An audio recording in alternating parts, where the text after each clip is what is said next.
Je vous souhaite très bonne et heureuse année 2025, à travers vous donc à tout le personnel travaillant à l'institution présidente du Faso.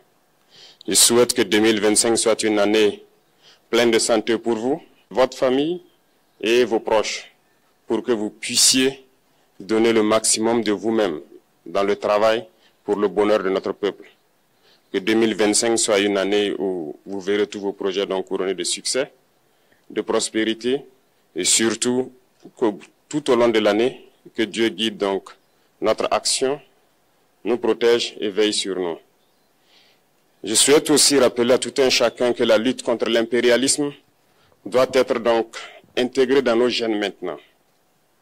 Ça doit être une lutte qui se mène de façon implacable et tous les jours.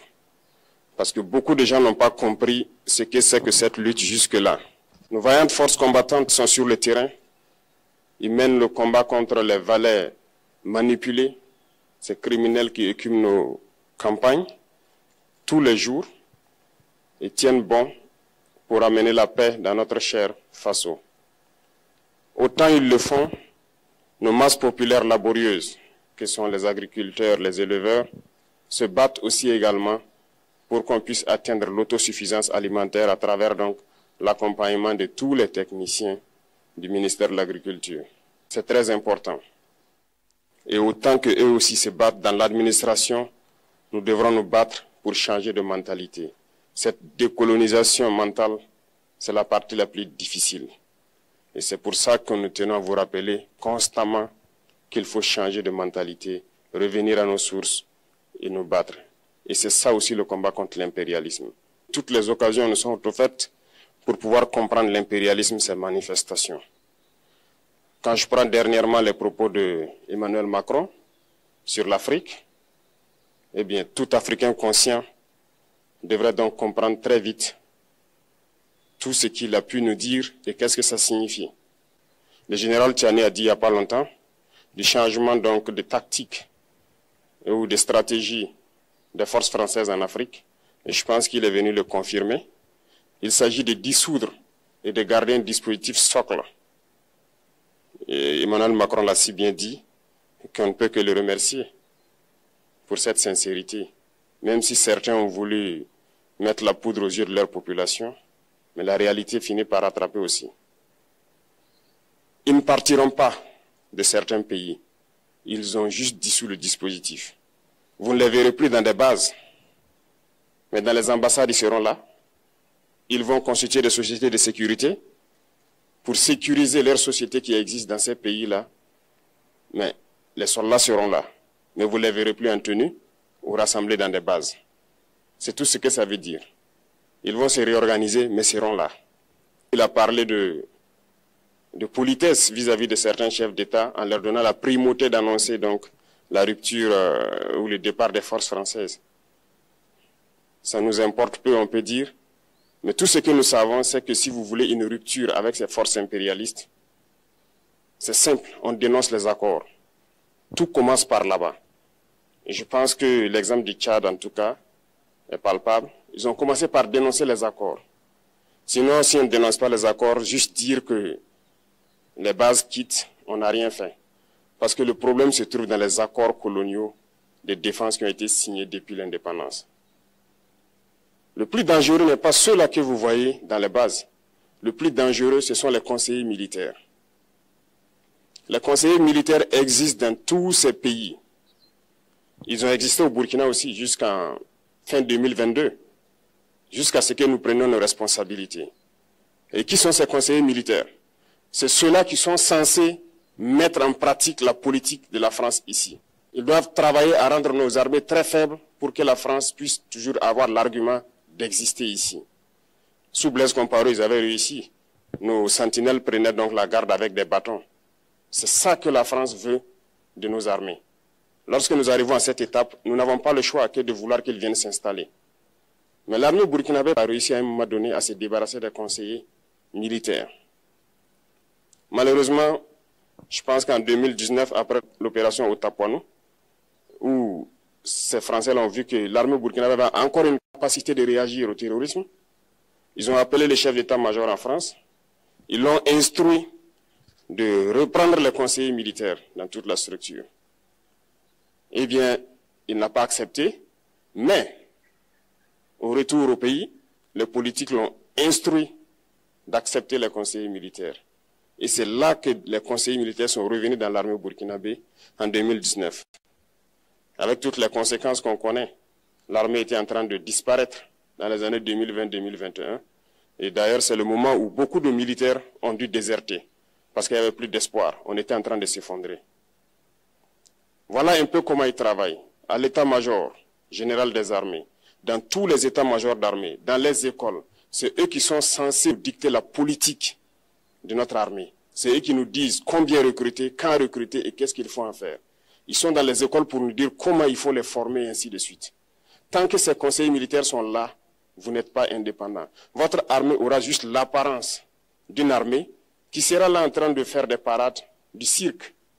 Mais lorsque viendra la guerre, vous vous rendrez compte que la parade, c'est une chose, mais la guerre, c'est une autre chose. Il faut rompre les accords. C'est la seule façon d'avoir une armée indépendante et se construire, être fort.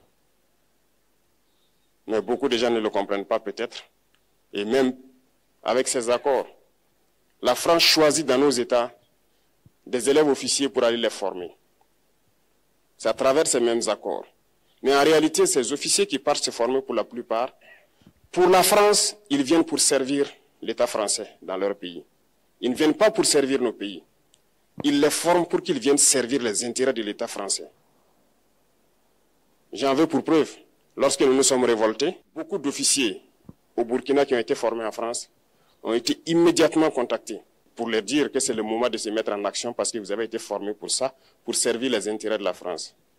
La plupart de ces officiers nous ont rendu compte, nous avons pris acte et nous continuons de suivre.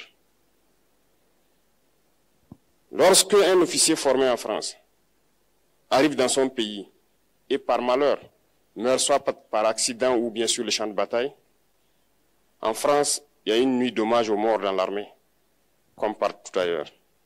À la nuit d'hommage aux morts, on cite le nom de l'officier en question et on dit « mort pour la France ».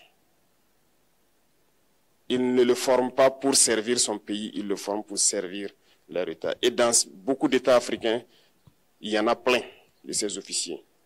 Combien sont patriotes, Dieu le sait. C'est une leçon que Emmanuel Macron a donnée encore aux chefs d'État africains, de se rattraper et de pouvoir vraiment mener cette lutte contre l'impérialisme. Mais en plus de ça, il a aussi insulté tous les Africains dans ses propos. Il y a une partie qui a retenu mon attention, là où il parlait d'ingratitude. Et que l'ingratitude est une maladie non transmissible aux humains. Lui, il est humain, notre ingratitude n'est pas transmissible à lui. Voilà comment ce monsieur voit l'Afrique, voit les Africains. Nous ne sommes pas des humains à ses yeux. Peut-être que c'est lui qui n'est pas humain, il ne se met pas dans la classe des humains. Mais s'il y a bien un ingrat, c'est bien lui. Je pense que s'il n'est pas athée et qu'il prie, à chaque matin qu'il se réveille et qu'il prie, il devrait aussi prier les Africains. Parce que c'est grâce à nos ancêtres qu'il existe aujourd'hui une France. Il devrait nous prier. À ses yeux, nous ne devons pas être des humains, nous sommes plus que des humains. Ce sont des messages très forts qu'il passe. Moi, je pleure le peuple français. Mais quand même, il est bien pour l'Afrique. Il est un mal nécessaire pour nous. Ceux qui veulent se réveiller, se réveillent. Ceux qui ne veulent pas se réveiller, comme on le dit, on ne peut pas réveiller quelqu'un qui ne dort pas. Les Africains doivent se réveiller. Nous devons travailler à être indépendants, à faire au moins ce que nos peuples connaissent le bonheur. Et la lutte contre l'impérialisme, c'est ça. Il faut décoloniser les mentalités, prendre en compte toutes ces données-là, parce que le monde nous donne tellement d'exemples à voir. Pour eux, il n'y a pas de morale. Ils peuvent vous désigner aujourd'hui terroriste, mais demain, vous êtes un héros, par leur simple bouche. Ils décident de ce qu'ils font. Ils parlent de démocratie, mais ils se font eux-mêmes des coups d'État constitutionnels entre eux. Ils parlent des droits de l'homme, mais ils déciment des populations ailleurs. L'Africain doit se réveiller, l'Afrique doit se réveiller. Et le combat contre l'impérialisme est permanent. Et je vous invite à incorporer ce combat à travailler en sorte que nous soyons réellement indépendants, que nous soyons autosuffisants et que nous puissions nous développer, connaître le bonheur, ce à quoi notre peuple aspire. Merci, je vous souhaite une très bonne journée, une très bonne semaine et une très bonne année. Et que, à la fin de cette année 2025, en faisant la rétrospective, nous devrons nous dire que nous avons apporté un grand plus à notre nation. Merci beaucoup à tous, que Dieu vous bénisse et que Dieu protège notre chère patrie. La patrie ou la mort, nous vaincrons.